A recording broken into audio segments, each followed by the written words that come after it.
Bueno, buenas tardes, soy Flores Milo Flores Palomino. Ahora para hablar sobre el tema de la preferencia de los consumidores y las restricciones presupuestarias. Estos dos temas se encuentran dentro del campo del estudio de la microeconomía, que se conoce como la teoría de la conducta de los consumidores.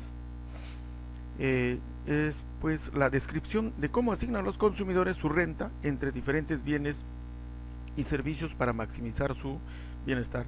Es decir, si alguien gana 1000 soles, es saber estos 1000 nuevos soles, cómo asignan en el mes, por un determinado tiempo, en los diferentes bienes que compran, que adquieren, ya sea pasajes, salud, ropa, comida y otros. Y pueden también verse como canastas, ¿no? O sea, canasta de alimentos, canasta de vestidos, y también paquetes de diversiones y otros. Esa es la teoría de la conducta de los consumidores, de cómo asignan los consumidores su renta entre diferentes bienes y servicios para maximizar su bienestar. Muy bien, veamos entonces de frente qué es la preferencia de los consumidores. Es describir las razones por las que los individuos prefieren un bien a otro. O sea, prefieren un bien a otro. O sea, alguien dice, bueno, yo no quiero comer ceviche, quiero lomo saltado, o prefiero ceviche antes que lomo saltado. Algunos le dicen, por ejemplo, ¿quieres ceviche con camote o con papa, ¿no? Entonces uno dice, no, yo quiero con camote. Entonces la preferencia. Pero esa preferencia que nosotros analizamos es en función al dinero, al precio de los bienes. Pero ¿cuánto está el ceviche? Está 18. ¿Y cuánto está lomo saltado? 15. Entonces en función a ello uno va a preferir. Muy bien. Entonces, cuando existe una cantidad de bienes y servicios del consumidor, el consumidor compara los bienes y selecciona aquello que satisface mejor su necesidad, o que va a mejorar su bienestar. Ahora que se habla mucho de la calidad de vida, entonces cuanto mejor elija el consumidor los satisfactores, o sea, los bienes, mejorará su bienestar. Aquí tenemos una cesta de mercado, por ejemplo, la cesta denominada con B, C, D, E, por los puntos. Entonces un consumidor cualquiera puede consumir 20 unidades de alimentos y una cesta de 30 unidades de vestido. Estamos viendo grupos, o sea, por su costo no estamos viendo una camisa, dos camisas, sino que un grupo de productos que puede cuyas cantidades sean 30 y 20. Igualmente 10, 50 y así sucesivamente, ¿no? Entonces va a distribuir entre este grupo de bienes el consumidor. El cuadro anterior muestra pues las varias cestas de mercados que contienen diferentes unidades de alimentos y de vestidos comprados mensualmente por el consumidor. Si nosotros, por ejemplo, colocamos esta tabla, los datos de esta tabla en ahí está en el plano, en un cuadro, un plano cartesiano de doble entrada, vamos a encontrar los puntos.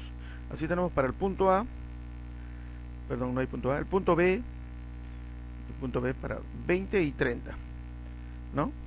El punto C y así sucesivamente, diferentes cantidades. ¿Para qué es este cuadro? Para solamente ver cuáles son más preferibles los puntos o las cantidades, la combinación de cantidades más preferibles, ¿no? Para él. Y vamos a ver, por ejemplo, B, G, C. El más preferible será aquel que se aleja más del origen, o sea, que contiene mayor cantidad. El punto E contiene mayor cantidades de bienes y mayor cantidad de bienes, y el poca cantidad de bienes el punto F. Muy bien, entonces aquella cesta que contenga mayor cantidad de bienes será la que va a preferir y satisface mejor sus necesidades.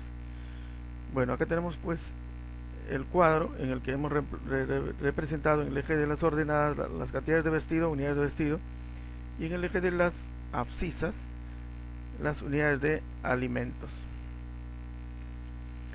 Bueno, la preferencia de los consumidores por una cesta de mercado frente a otra es racional cuando cumple los siguientes supuestos.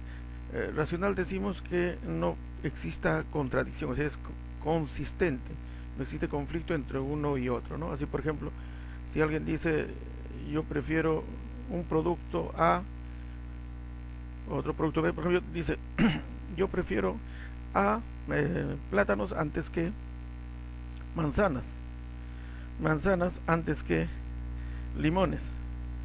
Entonces yo prefiero plátanos antes que limones, pero no podría decir inmediatamente yo prefiero limones antes que plátanos, pero no sería racional. Deben ser completas, quiere decir que todas las combinaciones existentes en el individuo es capaz de compararlas. Muchas veces combinaciones a veces no se pueden conocer, a veces el mercado es asimétrico, la información es asimétrica, es un poco difícil, pero racionalmente se entiende que el consumidor compara todos los cestos, conoce las cantidades de todas las cestas. Y también son transitivas. Aquí hay que aclarar, esta preferencia no tiene en cuenta los costos, estamos recién en la teoría del consumidor por las preferencias.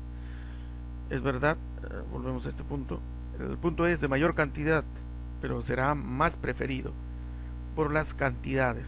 Claro, si cuesta más, no lo elegirá, elegirá otro que mejor satisfaga su necesidad, pero que equilibre con el presupuesto. Volvemos a este punto. 1. Deben cumplir los siguientes supuestos, decíamos: completas, deben ser transitivas y deseables. En las completas, toda la información para el consumidor. Debe tener toda la información el consumidor. Transitivas, habíamos dicho, por ejemplo, 3 cestas o 3 bienes, prefiere A antes que B, B antes que C, o también es A es preferido a B, B es preferido antes que C, pero no podría decir que C sea preferido que A, porque en ese caso no sería racional. En ese orden es la transitividad, quiere decir que prefiere A más que a C. Deseables, se supone que los bienes son deseables, es decir, son buenos. Por consiguiente, los consumidores siempre prefieren una cantidad mayor de cualquier bien a una menor. Además, nunca están satisfechos o saciados. Cuanto más, mejor. No dije cuanto más mejor, sino cuanto más cantidad, mejor. Se conoce también como supuesto de no saturación. Estos 3 supuestos hacen que la teoría de los consumidores sea racional y razonable. Una forma de medir la preferencia de los consumidores son las curvas de indiferencia. La curva de indiferencia representa pues las combinaciones de cestas de mercado que reportan al consumidor el mismo nivel de satisfacción. ¿Qué quiere decir eso? Esta es una curva de indiferencia, una curva de indiferencia. Este gráfico, la columna de las ordenadas se representan los vestidos en cantidades y los alimentos en las abscisas. ¿Qué indica una curva de indiferencia? Indica combinación de alimentos y vestidos en este caso. ¿Qué quiere decir? Un punto de la curva contiene una cantidad de vestidos y otra cantidad de alimentos. Una cantidad de vestidos y otra cantidad de alimentos. Un punto más bajo aquí, por ejemplo, contendrá una cantidad menor de vestidos y mayor de alimentos. Cada punto contiene una cantidad de vestidos y otra de alimentos. ¿Qué quiere decir eso? Quiere decir, en términos de curva de indiferencia, quiere decir que con cualquier combinación de las cantidades, que en cada punto varía, vestidos y alimentos, con cualquier combinación, la utilidad del consumidor va a ser la misma, es decir, la satisfacción del consumidor va a ser la misma. O también hay que decir que en esta combinación que muestra la curva de indiferencia, la combinación de 2 bienes o de 2 canastas que muestra la curva de indiferencia, el consumidor siempre va a alcanzar el mismo nivel de satisfacción. Si alcanzó, por ejemplo, por decir un número 100, su satisfacción siempre va a ser 100, con una cantidad de vestidos y una cantidad menor de alimentos. Una cantidad menor de vestidos o una cantidad mayor de alimentos. Siempre va a encontrar el consumidor el mismo nivel de satisfacción. Bien, aquí en el lado derecho tenemos, por ejemplo, los bienes de procesos humanos y los bienes ambientales, ¿no? Los bienes ambientales, la curva tiene mayor pendiente, en este caso las curvas de preferencias. mientras que los de bienes de procesos humanos se prefieren más que los bienes ambientales, unidades mensuales.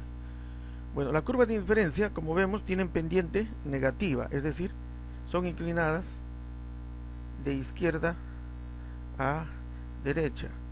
Entonces son pendiente negativa, quiere decir que existe una relación inversa entre las dos cantidades que se representan en los ejes, las cantidades de alimentos y vestidos. Es decir, para poder consumir más de uno de ellos, tiene que renunciar a una cantidad del otro. Es decir, renuncia a cantidad de vestidos para poder consumir alimentos. Esto indica una relación inversa o indirecta. Si tuviese pendiente positiva, se violaría el supuesto según el cual se prefiere una cantidad mayor de un bien a una menor. Bueno, cualquier cesta de mercado que se encuentre por encima y a la derecha de la curva de indiferencia se prefiere a cualquiera que se encuentre en la curva de indiferencia. Eso ya habíamos dicho. Curva de indiferencia quiere decir también que es indiferente. Indiferente, acá una contingencia. Indiferente es decir que el consumidor satisfará por igual cualquiera de las dos cestas. Bueno, si dices qué cantidades quieres, si satisface lo mismo, 20 de vestidos y 10 de alimentos. Si logra igual satisfacción con 1 de vestidos y 40 de alimentos, entonces es la curva de indiferencia de este consumidor. Bueno, aquí ya tenemos con números las cestas, la combinación de cestas, de vestidos, unidades semanales y de alimentos. Las combinaciones B y C, vean acá el punto B y el punto C y el punto D tienen el mismo nivel de satisfacción, es decir, reportan al individuo, al consumidor, el mismo nivel de satisfacción, mientras que el punto E le otorga un nivel mayor, quiere decir que pertenece a otra curva de utilidad o otra curva de satisfacción. Mapa de curvas de indiferencia. Un mapa de curvas de indiferencia es una representación de varias combinaciones y varias curvas de indiferencia. Aquí tenemos 3 curvas de indiferencias, es decir, cada una representa un nivel mayor de satisfacción. Por ejemplo, uno como este 1, que está representado en la parte inferior, reportará menor satisfacción que el que está en la parte central, y esta es la parte central, menor satisfacción que la de esta última, que es más alejada del origen. Se prefiere pues entonces una cesta de mercado como que contiene el punto C, que contiene mayor cantidad de bienes. Las curvas de indiferencia, una característica también es que no se deben cruzar, no pueden cortarse. ¿Por qué? Porque en ese caso se estaría rompiendo el supuesto de que cada punto, ¿no?, o cada curva otorga al consumidor o reporta mayor nivel de satisfacción. En este caso, por ejemplo, un punto como la que estoy señalando acá, diríamos que pertenece a la misma curva, otorga mayor satisfacción, pero no ocurre lo mismo con el punto D y B, ¿no? El D ahora le otorga menor satisfacción, le reporta menor satisfacción, y B mayor satisfacción. Entonces esa situación no puede presentarse. Por tanto, las curvas de indiferencia no se cortan. Y aquí tenemos otras curvas de indiferencia que son para los bienes de procesos humanos y bienes ambientales. La utilidad también se dice satisfacción. El primero, el 1, es menor que el segundo, que el tercero, que el cuarto. También tiene, esto indica también que no se van a cortar. Pareciera que se van a cortar, pero serán cada vez más pequeñas, pero no se cortarán la distancia que los separe a cada uno. Bueno, actividades sugeridas a los alumnos, por favor, resolver estas actividades en sus domicilios. Ya se les está poniendo en la plataforma para que puedan resolver. Muy bien. Aquí cortamos. Gracias.